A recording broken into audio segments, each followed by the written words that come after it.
بسم اللہ الرحمن الرحیم۔ عزیز سامعین، آج ہمارے درس کا موضوع نیک اولاد کی علامات، سبحان اللہ، یعنی کہ وہ کون سی علامات ہیں جو اولاد میں پائی جائیں تو پتہ چلتا ہے کہ یہ اولاد نیک فرما بردار ہے۔ اس سلسلہ میں قرآن مجید برہان رشید مختلف مقامات پر ہماری رہنمائی کرتا ہے،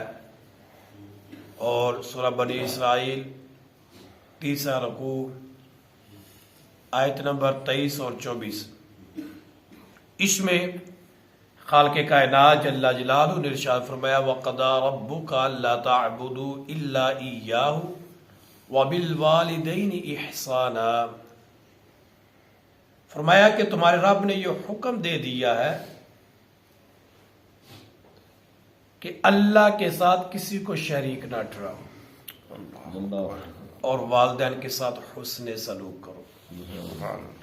اور سلوک بھی کیسا ہو؟ فرمایا اما یبلغن عندک الکبر احدہما او کلاہما، فرمایا ان والدین جیسی عظیم ہستیوں میں سے دونوں میں سے کوئی ایک یا دونوں ہی بڑھاپے کو پہنچ جائے، دونوں میں سے کوئی ایک یا دونوں بڑھاپے کو پہنچ جائے تو تو نے کرنا کیا پھر؟ اب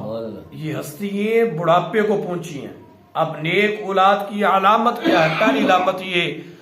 فَلَا تَقُلْ لَهُمَا اُفٍّ وَلَا تَنْهَرْهُمَا، فرمایا ان کو اف بھی نہیں کہنا، اور دوسری علامت کہ ان کو جھڑکنا بھی نہیں ہے۔ اگر وہ کسی چیز کا بار بار سوال کرے، وہ تجھے ایسے پیش آ رہے ہیں کہ جس کی وجہ سے تیری دل آزاری ہو رہی ہے، تو پریشان ہو رہا ہے، فرمایا انہیں جھڑکنا نہیں ہے، بلکہ کیا کہنا ہے؟ وَقُلْ لَهُمَا قَوْلًا كَرِيمًا، ان کے لیے نرم بات کیا ہے؟ سبحان اللہ، اچھے طریقے سے، نرم طریقے سے ان کے لیے بات کرنا۔ اور تیسری علامت یہ فرمایا وَخْفِضْ لَهُمَا جَنَاحَ الذُّلِّ مِنَ الرَّحْمَةِ، ان کے لیے اپنا دستے بازو پیار والا بچھا دے، پیار والا دستے بازو ان کے لیے بچھا ہے۔ اور اللہ رب العزت سے پھر دعا کر وَقُلْ رَبِّ ارْحَمْهُمَا كَمَا رَبَّيَانِي صَغِيرًا، اے میرے رب جیسے میں چھوٹا تھا نا تو میرے والدین نے مجھے پالا ہے، اب یہ بڑھاپے کو پہنچ چکے ہیں، مولا تو ان پر رحم فرما جیسے یہ بچپن پر مجھ پر رحم کیا کرتے تھے۔ یہ نیک اولاد، اور یہ بات اپنے ذہنوں میں رکھیے گا، نیک اولاد ایسا نہیں ہے کہ ماں باپ زندہ ہے تو نیک اولاد کا جو ہے نا وہ امتحان شروع رہتا ہے، مرنے کے بعد ختم، نہیں نہیں نہیں، بلکہ اصل امتحان اولاد کا وہ مرنے کے بعد شروع ہوتا ہے، مرنے کے بعد پھر جا کر پتہ چلتا ہے کہ یہ اولاد کس قدر اپنے والدین کے ساتھ وفادار تھی۔ تو اس سلسلہ میں میرے اور آپ کے لجپال آقا مدینے کے تاجدار صلی اللہ تعالی علیہ وسلم کا یہ فرمان علی شان جو کہ مسلم شریف میں موجود ہے، حضرت ابو ہریرہ رضی اللہ تعالی عنہ جس کے راوی ہماری رہنمائی کرتا ہے کہ آقا کریم علیہ الصلوۃ والسلام نے فرمایا اذا مات الانسان انقطع عنہ عملہ الا من ثلاثہ، فرمایا جب بندہ دنیا سے چلا جاتا ہے تو اس کے سارے عمل منقطع ہو جاتے ہیں، ختم ہو جاتے ہیں، مگر 3 عمل باقی رہتے ہیں، مرنے کے بعد بھی اسے 3 عمل فائدہ پہنچاتے ہیں، الا من صدقۃ جاریہ او علم ينتفع به، فرمایا ایک صدقہ جاریہ ہے اور ایک نفع والا علم ہے۔ اور اب تیسری جو چیز ہے وہ ہے نیک اولاد کی علامات میں سے ایک علامت، فرمایا تیسری چیز میرے اور آپ کے لجپال آقا مدینے کے تاجدار صلی اللہ علیہ وسلم جو فرمایا او والد صالح یدعو لہ، نیک اولاد جو اپنے ماں باپ کے دنیا سے جانے کے بعد ان کے لیے دعائیں خیر کرتے ہیں۔ سبحان اللہ، یہ علامت ہے، فرمایا جانے کے بعد انہیں بھول نہیں جاتی بلکہ ان کے لیے دعائیں خیر کرتی رہتی ہے، بلکہ امام غزالی علیہ رحمہ فرماتے ہیں کہ اولاد کی والدین کے لیے بہترین دعا یہ ہے کہ وہ 5 وقت کی نماز پڑھے.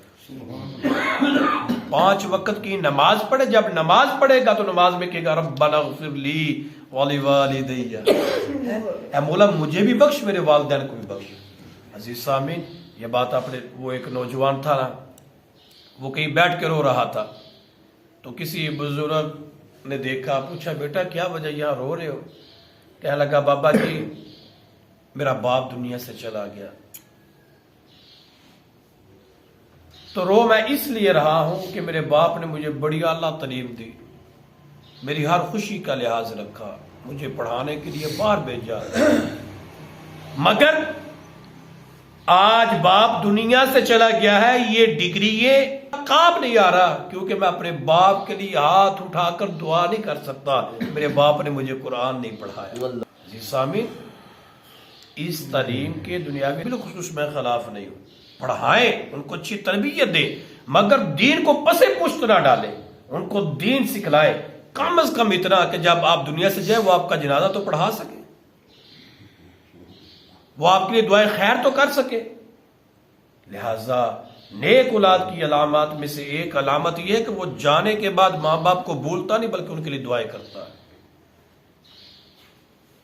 اللہ ہمیں سمجھ عطا فرمائے، اولادوں کو نیک بھی بنائے، ہمارے لیے صدقہ جاریہ بھی بنائے، تاکہ مرنے کے بعد وہ ہمارے لیے دعائیں خیر کرتے رہے.